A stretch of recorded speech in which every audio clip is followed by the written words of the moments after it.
My name is Evelyn, and my little sister was born just 4 minutes after me. 4 lousy minutes, but that tiny bit of time messed up my whole life. Natalie and I are twins. We grew up in the same house, a two-story place in the suburbs of Salem, Oregon. But if you ever saw us, you wouldn't think we were even related, let alone twins. My mom used to tell her friends Natalie was her perfect little mini-me. She was always sweet, girly, and had great style since she was born. Me, I was too strong, too independent, and not ladylike in her words. As a kid, I didn't get why Natalie always got everything first. Princess dresses, toy kitchens, even stuff I wanted but never even got a chance to ask for. For our 7th birthday, Natalie got an outdoor party, a fancy 3-layer cake, and an instant camera. I had to clean up the mess afterwards. When I asked why, Mom just gave me this little smile and said, "Because you're the older sister, you should learn to share, don't be selfish." The whole favoritism thing wasn't just about presents either. At dinner, Mom always gave Natalie the best portions. If Natalie spilled something or broke a dish, I was the one who got yelled at for not watching your sister. When I got an A on a test, Mom barely reacted. But if Natalie got a B, she'd tell the entire neighborhood about it. I used to think maybe I was just a screw-up or not good enough. But as I got older, I figured out it wasn't about me doing anything wrong. It was just that I was never seen as equal. I was definitely the second choice in my own family. My dad, he was such a pushover, never stood up for me. He just adored Natalie, calling her his princess. He'd drive her to ballet every Saturday, and I'd be biking all by myself to art class. I remember asking him once why he never came to my art competitions. He sighed and said something like, "You're already good, you don't need that." It sounded like a compliment, but it just left a gaping hole in me that got bigger and bigger. The only person who truly got me was my grandma. She was the first one to show me how to hold a paintbrush and always had butter cookies when I was bummed out. She'd tell me, "Evelyn, you're like me. People don't see you right away, but when they do, they can't look away." I clung to those words, using them to protect myself when I was hurting. I quickly learned not to look to my parents for anything.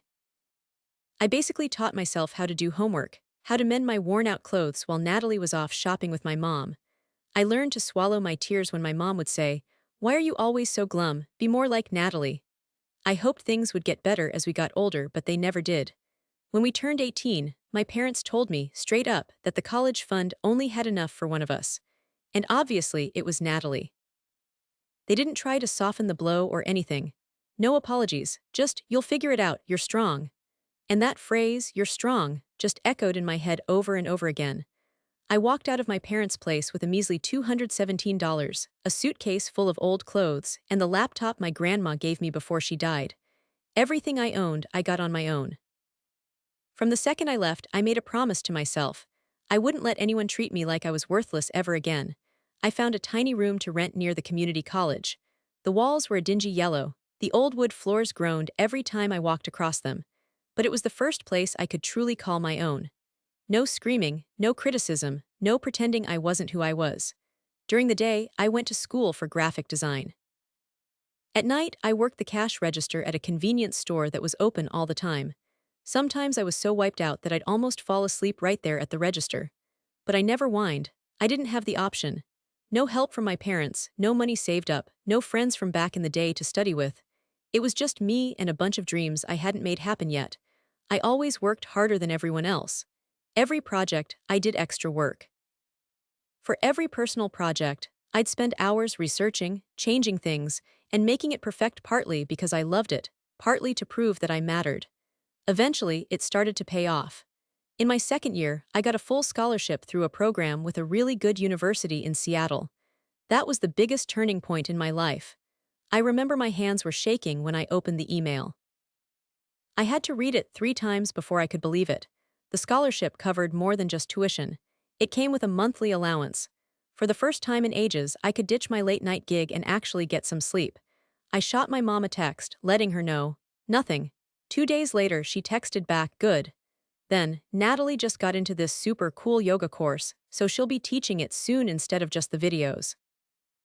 I just stared at that message, rereading it. No matter what, I knew I'd never measure up to Natalie doing yoga. I remember back in senior year, I won first place in this big art contest, and this famous judge said I had a real gift. I took the painting home. Mom looked at it and said, "So, you're gonna be a starving artist?" Like it wasn't a real job. A week later, Natalie put some quick drawing online with my first drawing gig written under it. Mom printed it out, framed it, and put it right up in the living room. I once told my dad that I got picked as a teaching assistant for the illustration department, which was only given to 2 students in the whole program. He just nodded and switched the conversation to how Natalie was thinking about doing a minimalist lifestyle vlog. She's got a knack for sharing, she'll be famous, he said, laughing, and you just keep your grades up. I learned to plaster a smile on my face instead of arguing. I knew they weren't going to change. Natalie would always be their perfect star, and I'd be the strong one, which meant they could just ignore me because I was fine on my own. But I started to realize something. I wasn't trying to impress them. I was trying so hard to break free from what they thought of me.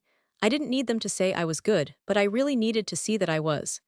My professor, Professor Carson, he told me, "Evelyn, you've got the gift of seeing stories in pictures, and that's something that can't be taught." That was a game changer. During a really tough time, I started painting more, putting my art up on a design website. And get this, a digital art magazine contacted me, wanted to interview me for their Rising Star thing. When the article was live, I secretly sent the link to my mom. 3 weeks later, she wrote back. All I got was, too long, didn't read it all, but Natalie just dyed her hair, it looks amazing. It didn't make me mad at all, I just felt nothing. That's when I knew I'd actually, finally, grown up. When their opinion didn't hold any power over me anymore, I printed that interview and put it in my journal with all the stuff I was proud of. I knew, though, that more hurdles were coming. I moved to Seattle when I was 20 to get started with the transfer program at this super fancy private university. And wouldn't you know it, a few months later, Natalie applied and got in too. We weren't in the same courses, really. I studied visual communications. She was in marketing communications. But the campus wasn't huge, so I'd see her around, in the lecture halls or the lunchroom or the library.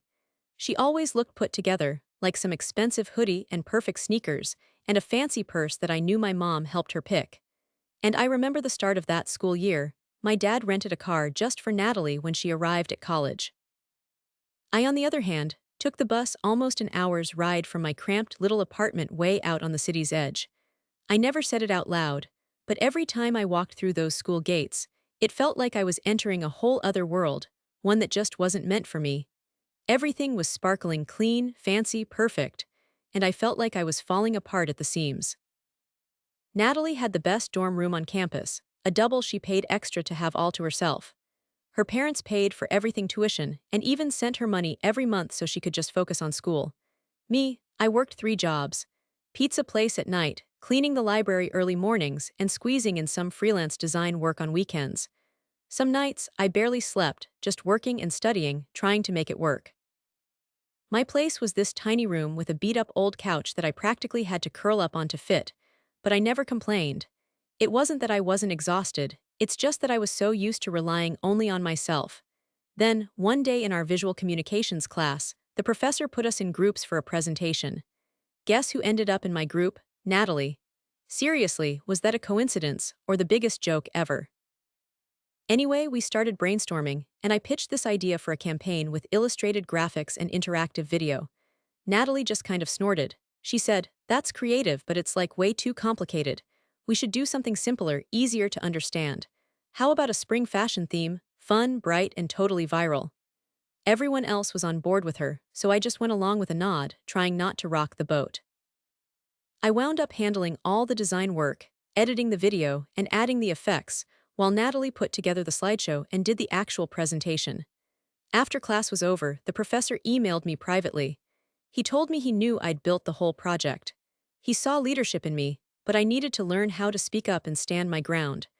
I reread that email a bunch of times that night. It was a compliment, but it also kinda stung because he was right. I was always the quiet one working behind the curtain. Natalie was different. She stood out, running the fashion club and organizing photo shoots.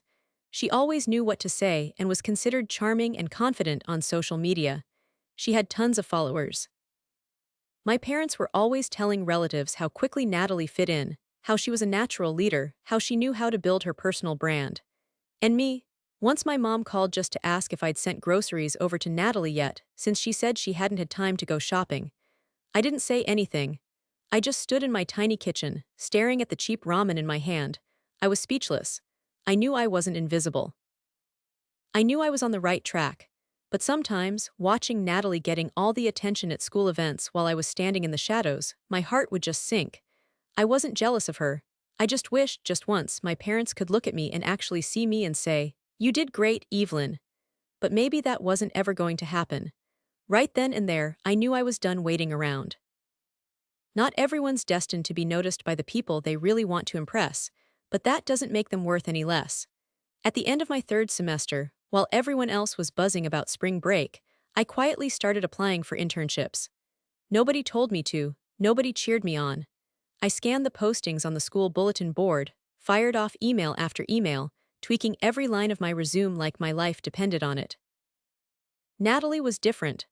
Over a rare lunch we had together, she mentioned her mom told her to just focus on classes, and her dad would hook her up with a position through his contacts. I just smiled later. I didn't have those kinds of connections. Finally, after sending out 7 emails and going to 3 interviews, I got accepted as a design intern at a creative agency that specialized in educational media. The pay wasn't great, but the office was comfortable, the atmosphere was professional, and best of all, they let me do real work, not just pointless stuff. I got feedback, I redid my drafts, and I saw my designs actually get printed for the first time. At the same time, I signed up for an evening advanced class on interactive interface simulation. It was only on Friday nights and hardly anyone cared about it, but I knew it was a skill employers were looking for. I ditched some shifts at the pizza place and made up for it with extra freelance gigs on the weekends. Back then, it was all non-stop drawing, crazy deadlines, and ramen dinners. But honestly, I felt truly alive, not just scraping by. One day after class, Professor Whitmore, Ann Whitmore, she taught visual communication, and she was seriously tough, pulled me aside. I never figured she even saw me, beyond my grades. She said, real calm but firm, "Evelyn, I've been watching your work since last semester. Ever heard of the Benjamin Ford Honors Scholarship?" I totally froze. Of course I had. It was the biggest deal, this super prestigious award for seniors who were leaders in the arts. Full tuition, living expenses plus a 3-month internship overseas. Wow, I just gulped, I stammered, I read about it but I never thought I'd be good enough. She looked right at me. "You are," she said, "but you'll need a recommendation. I'll write it if you're really serious about applying." That night. I spent forever on that application. Seeing the list of past winners, all these amazing grads, national award winners with these incredible projects, I started to really doubt myself. But then I pictured those early mornings, scrubbing floors in the library, those late-night bus rides home just to finish another draft. I'd come too far to quit. Scared out of my mind, I started filling out the application. I rewrote every single part of that personal statement like 10 times at least. Telling my story, that was the hardest part. The girl who came from nothing but never quit, that's what I wrote about, the real deal. I didn't try to make it pretty. I didn't hold anything back. Then, a couple weeks later, I got called for an interview. Natalie found out. She was all, "Seriously, you applied for the Ford Scholarship." She went on, "I thought only the really, amazing kids got that." I just stayed quiet. I knew that to her, amazing meant popular, but me, I chose to let my work do the talking. On the day the results came out, I was at my internship when the email hit. I'd been chosen. And not just that, I was one of only 3 students in the whole country accepted into the international internship program in the Netherlands. A dream I never thought would actually happen. I was standing in the office, hands shaking, tears welling up. I didn't call my mom. I didn't text my dad. I didn't put it on social media. I just emailed Professor Whitmore, "Thank you, I won't let you down." And to myself, I thought, "Evelyn, you don't need anyone's approval. You just showed yourself you're strong, resilient, and totally deserving." I found out I got the Benjamin Ford Fellowship one chilly March morning in Seattle. The email with the good news showed up while I was making coffee for my coworkers.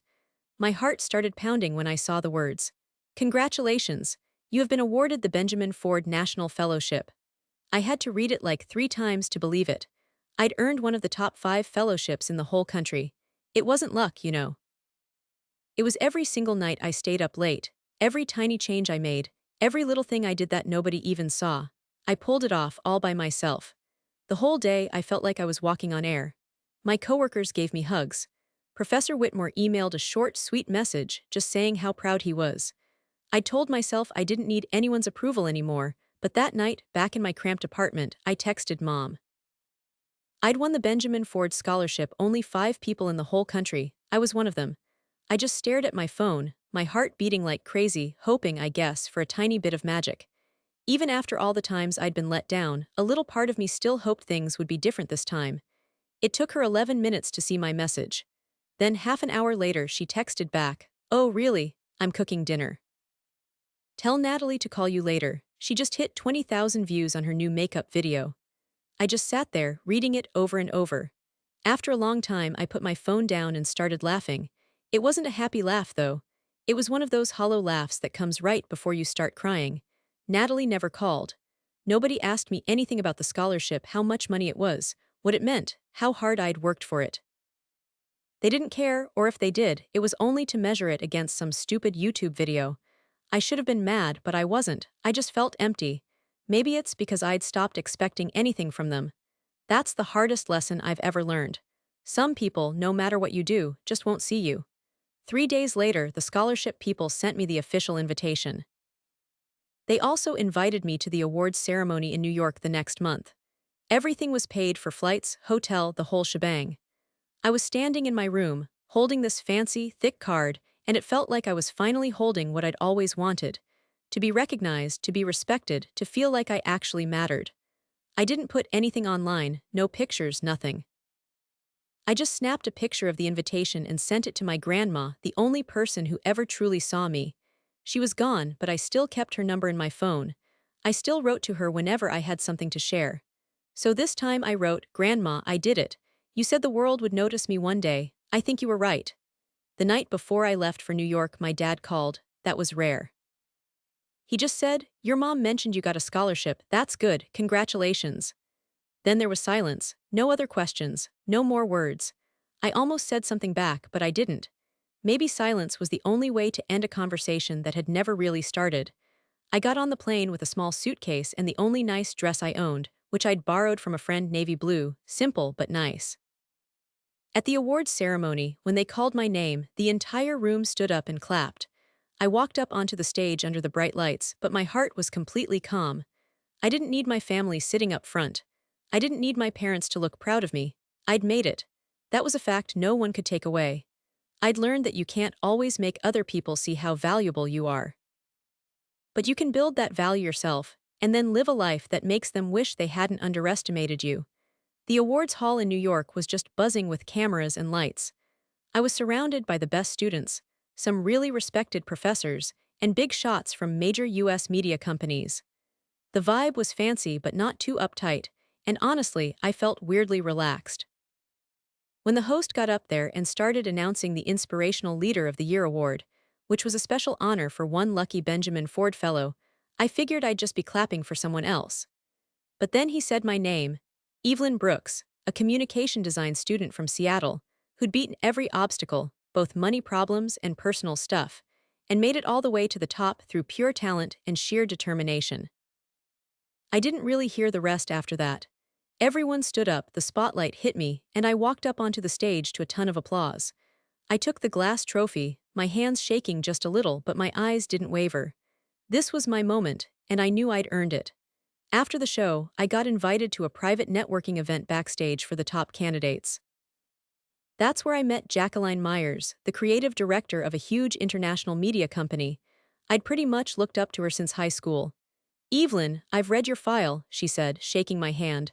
Her eyes were intense but friendly. "You don't just have talent, you have grit." Okay, so they were offering me a spot in this mentorship thing for young artists.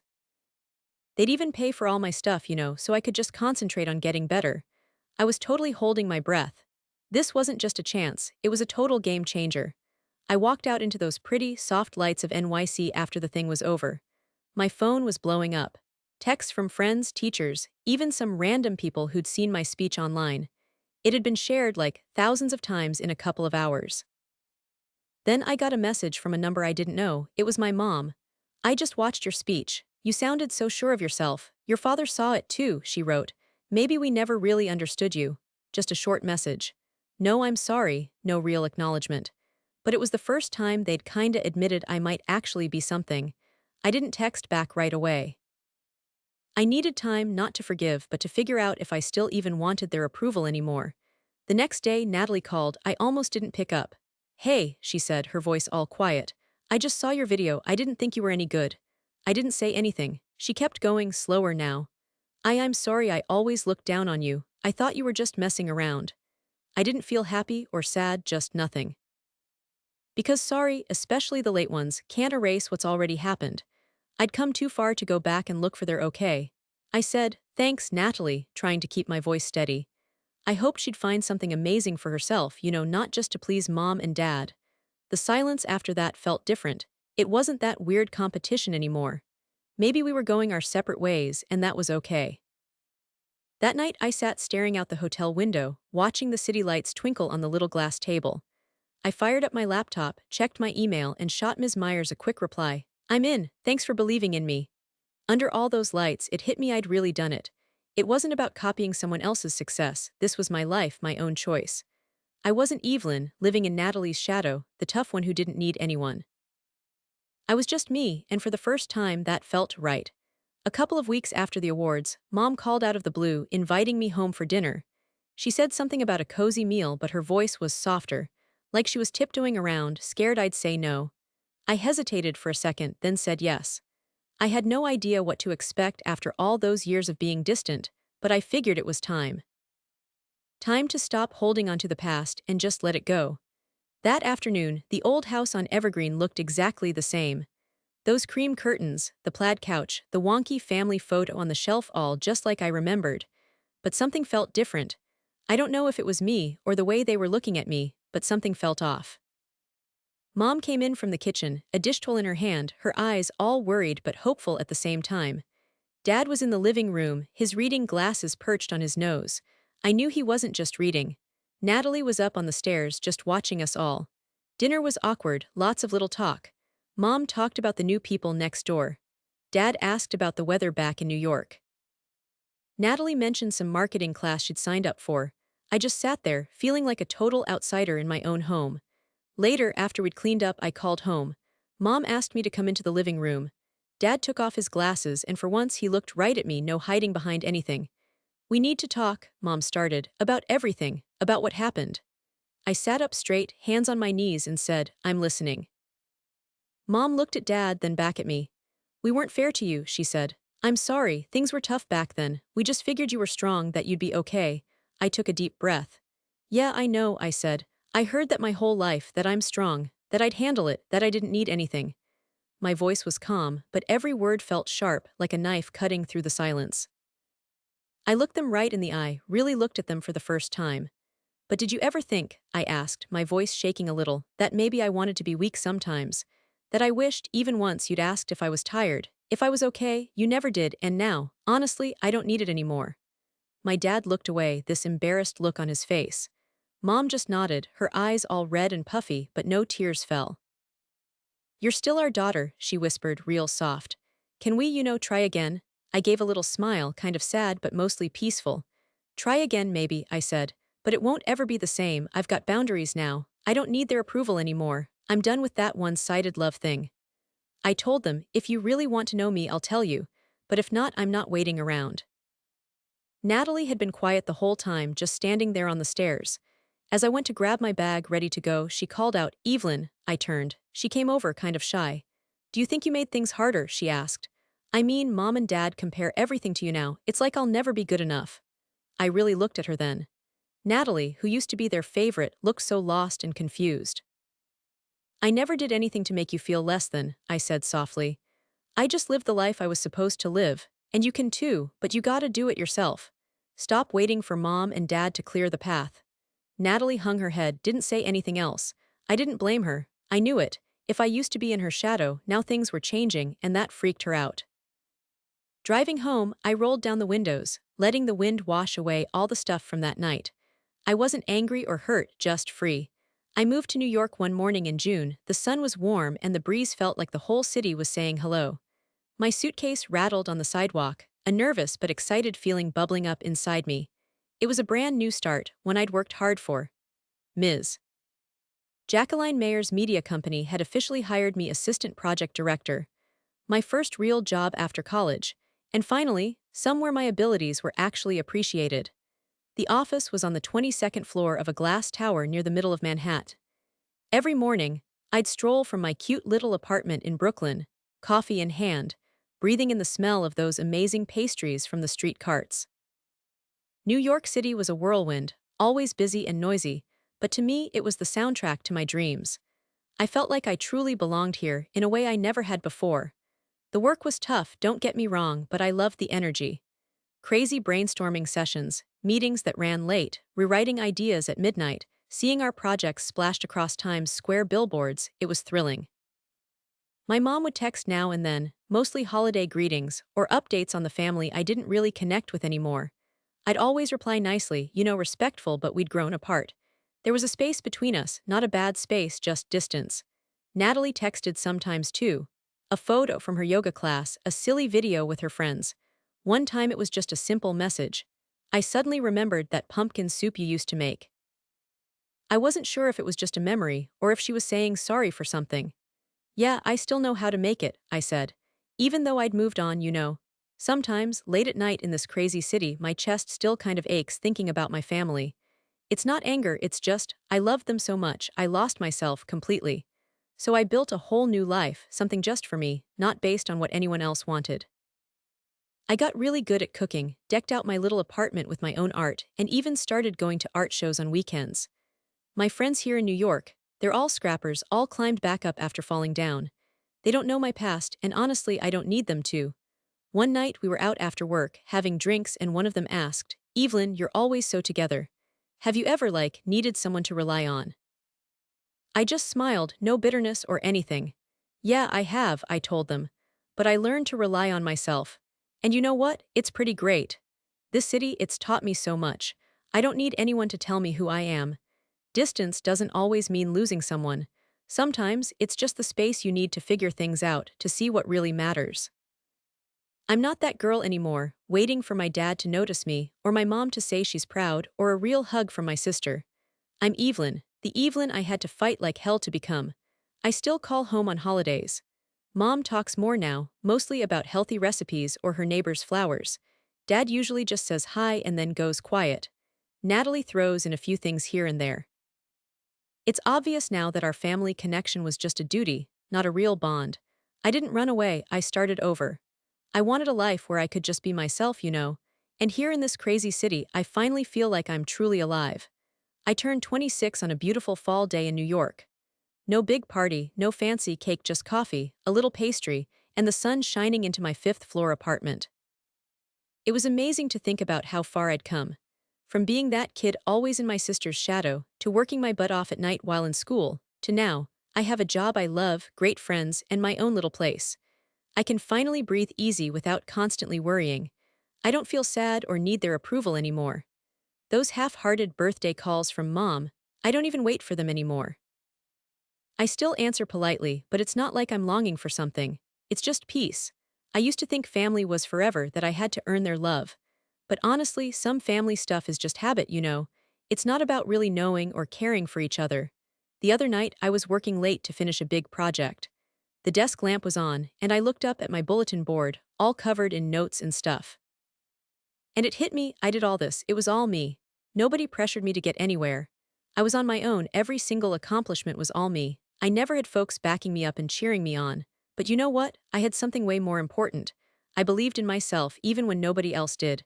I made my life from scraps, from stuff I wasn't even sure would stick. My friends, the ones I picked, they say I have this quiet pull. Not because I'm some big show-off, but because I'm always there, solid.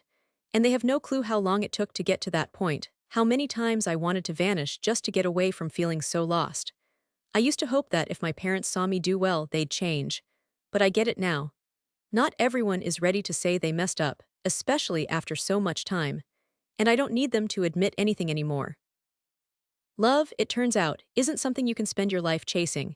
It's something that starts when you stop searching and start finding it inside. I started writing in my journal again, not to whine, but to write down all the small things. The things I was thankful for. A morning with no traffic, a nice thing my boss said, or the neighbor's cat coming to my window for treats. I realized happiness doesn't need these big dramatic moments. It's found in seeing the beauty in the simplest things. One Sunday, I was walking in Central Park. The paths were covered in gold leaves, and a violinist was playing a soft song off in the distance. I was sitting on a park bench when I saw a text from Natalie pop up. It read, "I know I wasn't the sister you always wanted, but I'm trying. Thanks for not hating me, even when I was a total jerk." A little smile crept onto my face. I didn't feel any lingering regrets. It wasn't too late to fix things, either. We might never be the perfect sisters from a movie, but I wasn't mad at her anymore. We'd both grown up, learning how to handle being adults in our own separate ways. I shut my phone off and took a big breath. I'm still the same Evelyn who used to dream of a loving family, who used to fall apart from feeling invisible, who used to think she wasn't good enough. But now I know I don't have to measure up to anyone's standards. I just need to be true to myself. One morning in spring, I was in my little apartment in Brooklyn. The sunlight was coming through the curtains, making pretty shadows on my desk while I drew the first ideas for a project I was doing just for myself. Not for a client, not for anyone else. Just because I wanted to. Because I loved doing it. And that's when I realized I'd never felt more real. I'd changed. It wasn't about having a good job or because my coworkers liked me, but because I didn't feel like I had to show off for anyone. I still called home now and then to see how Mom was doing. The talks were quick and easy, without any of the old bad feelings. Dad didn't say much, but one time he mentioned, "Your mom talks about you a lot, about your work. She's proud. She just doesn't know how to say it." That was all I needed. I grinned, said thanks, and steered the conversation in a different direction. I knew, some stuff doesn't have to be said out loud to be real. Natalie's living in Portland these days. She just landed her first gig after finishing up a mental health coaching program. She sent me a photo of the little group she coaches, plus a quick note. "You once told me to find something for myself. I think I finally get it," I texted back with a heart and a quick congrats. We didn't need to ramble on anymore. Our bond wasn't about duty. It was built on a true desire to get each other. Showing up late, but always honest. I'm not bitter about my family anymore, and I don't put rose-colored glasses on the old days. I see them as a chapter that messed me up, but also showed me how to stand on my own 2 feet. Because of that, I really value kindness now, even the tiniest bits of it. In the here and now. I've connected with some old buddies from Seattle, the ones who always had my back but I lost touch with when I was running from my past. In this crazy city, I'm starting to build a new kind of family. Not by blood but by respect, caring for each other, and knowing that we all have soft spots that need some healing. At a little get-together, a good friend asked me, "Evelyn, if you could go back to when you were 17, would you change anything?" I took a sip of my tea and just shook my head no, because without those days, I wouldn't know how strong I really am. And maybe I wouldn't have learned how to love myself. I used to crave attention, to be loved and accepted. Now I just live because I deserve it, a full, happy life, all on my own terms, without needing anyone else's approval. I put up a simple picture frame on that bare wall in my living room. It's not some fancy certificate or anything, just a little quote I wrote myself on some nice paper. It says, "You are enough. Always were, always will be." When I get home late, or when things get crazy, I look at that quote. It reminds me of everything I've been through. My childhood wasn't perfect, not by a long shot, but I've built myself a good life. I built it with hard work, self-respect, and a heart that's finally let go of the past. Evelyn's story shows you that not having a loving family when you're young doesn't mean your life is ruined. Even though her family never really saw her, she faced her problems alone and made something amazing of herself. She didn't let bitterness win, she chose to grow. She figured out that real family is about respect and unconditional love. And in the end, it was her strength and belief in herself that made her truly happy. What do you think about Evelyn's story? Ever felt that way yourself? I'd love to hear your thoughts.